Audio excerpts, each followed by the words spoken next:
हरिओम। नमस्कारम। आप सभी का इस ब्रह्म सत्र में स्वागत करता हूँ।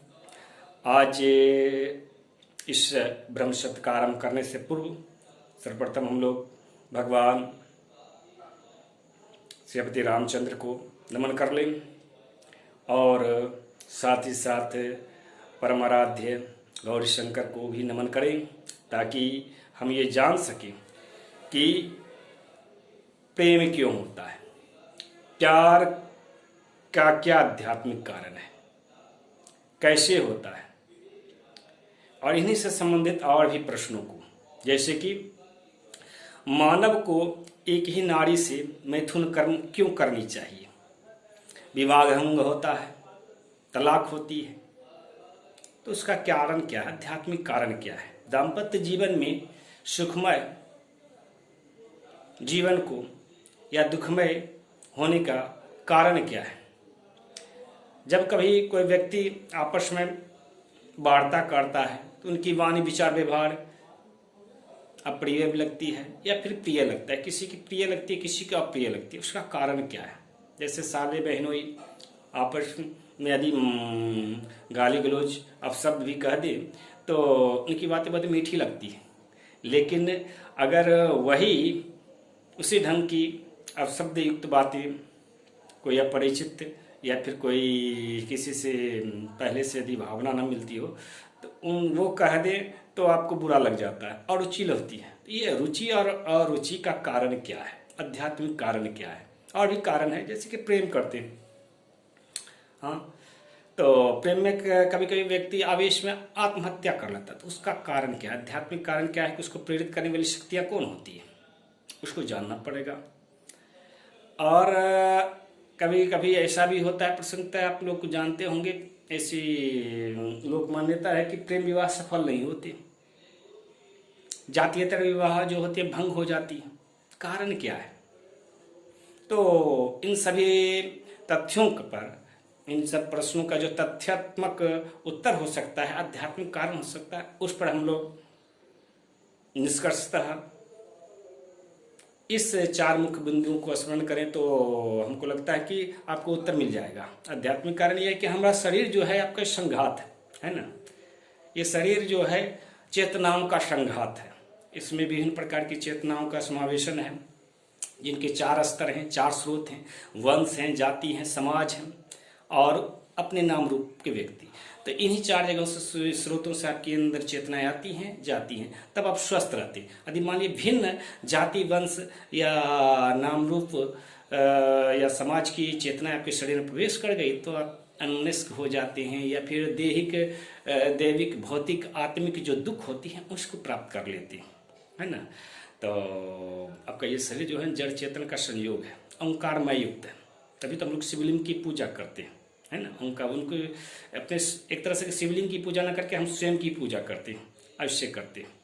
तो और आपके ये जो वाणी विचार व्यवहार जो है ना, एक चित्त विनिमय का कारण है, इसी का विनिमय हम लोग करते हैं। और चित्त क्या होती है, तो चित्त होती है श्वास, स्वर, सूर्य स्वर, चंद्र स्वर, और बीच का जो है ओंकार स्वर। ये तो सब में आपके चित्त का लेन हो, अंदर अंतःकरण में वास होता है, लेते हैं सांस को, और फिर उसका प्रति निश्वास होता है, जो वो उसको कहते हैं आपको चित्त निकलना, भावनाओं का निकलना। आप आध्यात्मिक पुस्तक में पढ़िएगा तो भावनाएं जो होती तीन प्रकार की होती हैं, ब्रह्म भाव, उभयात्मक भाव और क्रम भाव। तो प्रेम जो होता है ब्रह्म भाव होता है, बोलते हैं, कहते हैं कि जोड़ियां भगवान बनाता है, तो ब्रह्म भाव में होती है। उसका कारण होता है नाम रूप, है ना। वो नाम रूप कहाँ से, वंश, जाति, समाज, उनमें यदि समानता मिल गई तो उसको इंडिकेट करने के लिए, प्रेरित करने के लिए आपके अंदर भावना उत्पन्न हो जाती है कि वो आकर्षित हो जाते हैं किसी के प्रति, सहज आकर्षण जिसको कहते हैं। और जब उभयात्मक भाव होती है, किसी से प्रेरित होती है, किसी का आचार वाणी विचार व्यवहार आपको आकर्षित कर लिया, तब आप उसके प्रति जब आकर्षित होते तो उभयात्मक भाव होती है।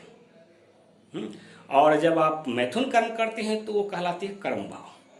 तो तीनों प्रकार की जो श्रेणियां होती हैं, उन तीनों में आपके कहिए कि चित्त का विनिमय होता है, चित्त का विनिमय होता है, यानी कि भावनाओं का, श्वासों का विनिमय होता है। तो यदि चित्त आपका विनिमय हो रहा है तो एक दूसरे पर यदि चित्त गई, प्रेरणा प्रेमिका पे, प्रेमिका प्रेमिके पर प्रेमिका का जब चित्त का वास होता है तब हम उसको समझ पाते हैं। अस्थिरता रहती है चित्त की तो उसको समझ पाते हैं, उसकी भावना विचार को समझ पाते हैं। और जब वो चीज़ बार बार इधर उधर होने लगी, यानी कि निकलने लगती है ना, अन्यत्र अनमनस्क हो जाता, मनुष्य अनमनस्क हो जाता है, समझ नहीं पाता है।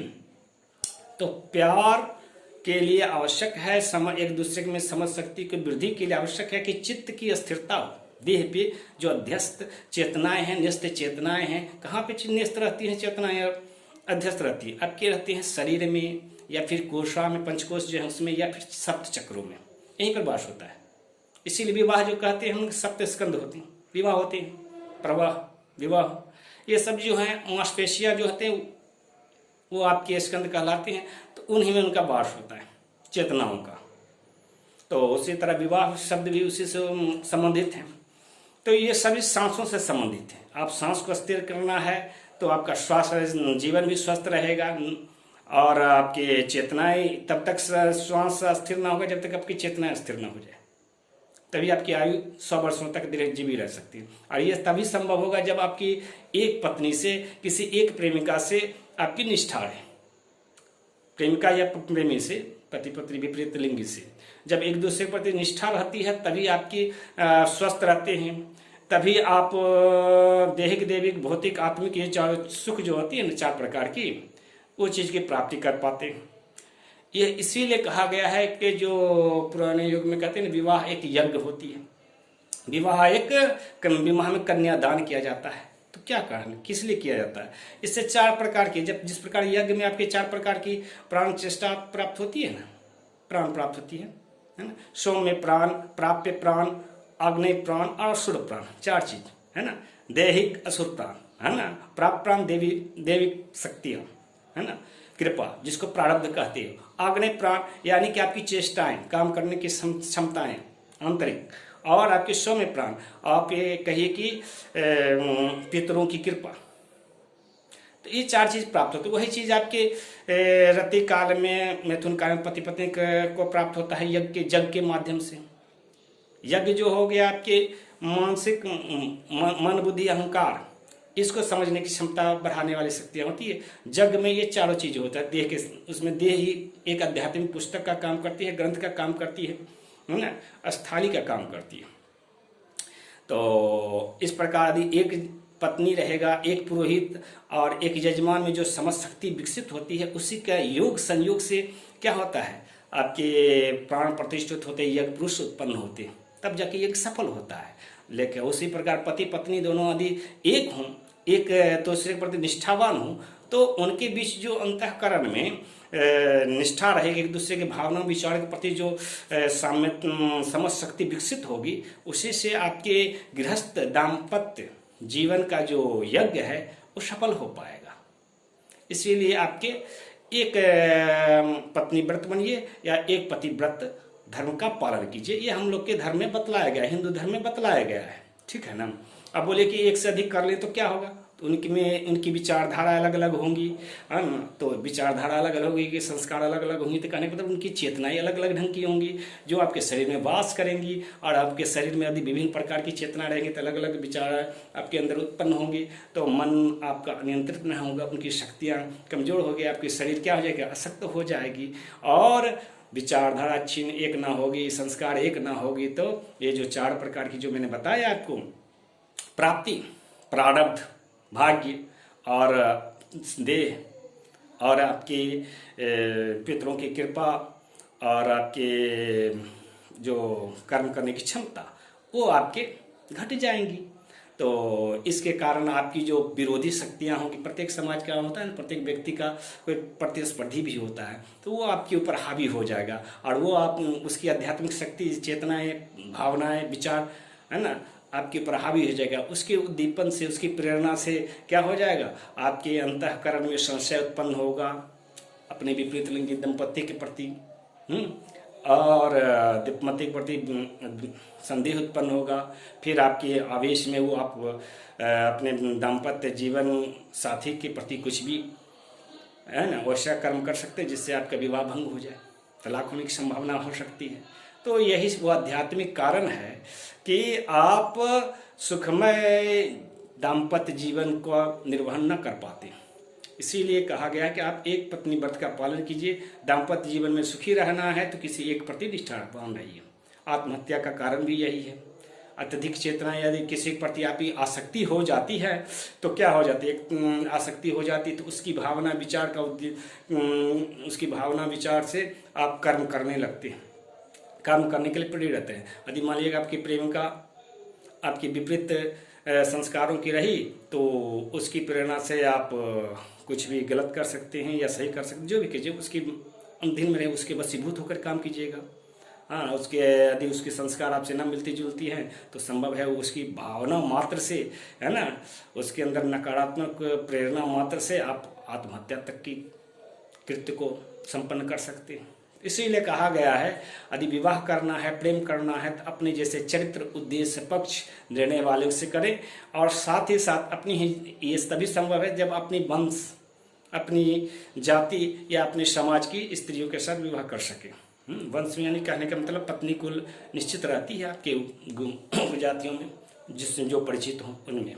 अपरिचितों के साथ विवाह करने से, उनसे अनैतिक संबंध, जो भी संबंध बनाने से, प्रेम या फिर कहिए कि यौन संबंध, ये संभावना रहती है कि उनकी संस्कार, दुष्संस्कार आपके शरीर में के पंचकोशों में या फिर सब चक्रों में या फिर कहिए कि देह में अध्यस्त हो जाए, न्यस्त हो जाए। फिर वो चेतनाएं आपको बारंबार मन को मानसिक अशांति का कारण बनेगी और आपके देहिक रोग का कारण बनेगी, रोग शोक ताप का कारण बन सकती हैं। तो आप सावधान रहिए। और मैं समझता हूँ कि आप समझ गए चुके होंगे कि आपके एक निष्ठावान मतलब पति या पत्नी क्यों बनना चाहिए, अपने प्रेमिका के प्रति, अपने प्रेयसी के प्रति क्यों मतलब निष्ठावान रहनी चाहिए। अब जानते हैं आपके अंग्रेजी का शब्द है लव। लव को आप व्याख्या कीजिएगा तो एल फॉर अलायंस, ओ यानी ऑफ, और वी ई वी यानी सूक्ष्म शरीर। तो सूक्ष्म शरीर, आपका शरीर आत्मा जो 4 भागों में बटी हुई है ना, कौन कौन से आपके स्थूल शरीर, सूक्ष्म शरीर, कारण शरीर और तूर्य शरीर। तो ये जो चेतना वी, सूक्ष्म शरीर, कारण शरीर और तूर्य शरीर, तो इन सबों का जो अलायंस है, इन सब चेतनाओं का जो अलायंस है उसी को लव कहते हैं, प्रेम कहते हैं, है ना। और आपकी चेतनाओं का ही आपका ये अलायंस, संगठन जो है ना, संघात जो है आपका ये शरीर भी है। माता पिता के संयोग से पुत्र की उत्पत्ति होती है, चेतनाओं का। 2 वंश कुलों का जब संयोग होता है तब जाकर के आपके एक विवाह यज्ञ पूर्ण होता है और उससे आपके संतान उत्पन्न होता है। इसीलिए हम लोग कहा गया कि पितृऋण की परंपरा है, विवाह करने से पितृऋण चुकाया जाता है ना।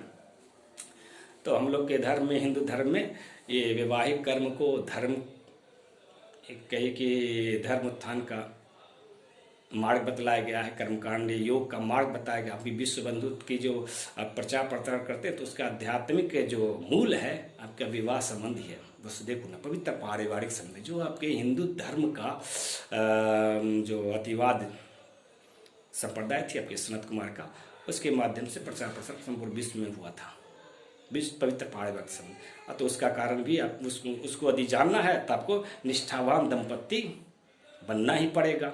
जब आप निष्ठावान दंपत्ति बनिएगा तो उसके आधार पर संपूर्ण विश्व में फैले हुए विभिन्न जाति में, विभिन्न धर्म में और विभिन्न देशों में जो आपके वंश के हैं, आपके जैसे नाम रूप के व्यक्ति हैं, उसके आधार पे आपने इस संसार की जो माया है उसको जान जाइएगा। और वसुदेव पूरे संसार में जो वसुधा में जो आपके कुटुंबी हैं उसको पहचान पाइएगा। कुटुंबियों यानी कुटुंब क्या हुए, चेतना, एक अंश, एक प्रारब्ध, एक भाग्य, उसको जान जाइएगा। तो आप समझ सकते हैं निष्ठावान रहने से आप क्या क्या प्राप्त कर सकते हैं। एक आध्यात्मिक ज्ञान की उपलब्धि होगी, आपको मोक्ष की भी प्राप्ति हो सकती है इसी के माध्यम से चल करके। यदि 70 से कहते हैं 74 पीढ़ियों तक यदि कोई निष्ठावान रह गया अपने दंपत्ति के प्रति, अपनी पत्नी के प्रति, अपनी पत्नी के प्रति, तो उनको अपने इस गृहस्थ जीवन में ही, है ना, भोग मार्ग से ही आपको मोक्ष का ज्ञान हो सकता है। मोक्ष का तात्पर्य होता है मोक्ष, पोषण करना। आत्मा का पोषण कर लीजिए तो समझिए आपको मोक्ष हो गया। तो चौथी पीढ़ी में जो इस परपोते जिसको कहते हैं या परपोत्री कहते हैं, उसका दर्शन मात्र से ही आपको आत्मज्ञान हो जाएगा। किन कारण से हम अभी तक दाम्पत्य जीवन प्राप्त हो गए, तो इसको परमात्मा का स्वरूप होगा। वो जो शिशु परपोत्र या परपोत्री के रूप में आपके वंश में उत्पन्न होगा, उसका मुखड़ा देखते ही आपको मोक्ष हो जाएगा, आपकी आत्मा का पोषण हो जाएगा, आप अस्थिर हो जाइएगा। तो आज की सत्र में मैं समझता हूँ मैं आपके प्रश्नों का उत्तर मिल चुका होगा कि एक पत्नी व्रत का पालन क्यों करना चाहिए, आत्महत्या के लिए प्रेरित क्यों होता है विपरीत चेतनाओं के कारण, और प्रेम विवाह भंग क्यों होता है, तलाक क्यों होता है। संक्षेप में मैंने बतलाया है। विस्तार में तो ये जो पूरा आपके कहिए भागवत ग्रंथ भगवान श्री कृष्ण का है कथा 10वां स्कंद का, वो कभी अवसर दीजिए, प्रवचन सुनिए तो मैं आपको विस्तार से बतलाऊं प्रेम योग क्या होता है ना। सारा सृष्टि ही प्रेम योग से बनी हुई है। उसी के आधार पर आपके वसुदेव कुटुंबकम का नारा जो है वो आपके साकार रूप में आप अनुभव कर सकते हैं। उसी के आधार पर तो आपके इस संसार की माया को आप समझ सकते हैं। आज के लिए इतना ही। धन्यवाद, नमस्कार।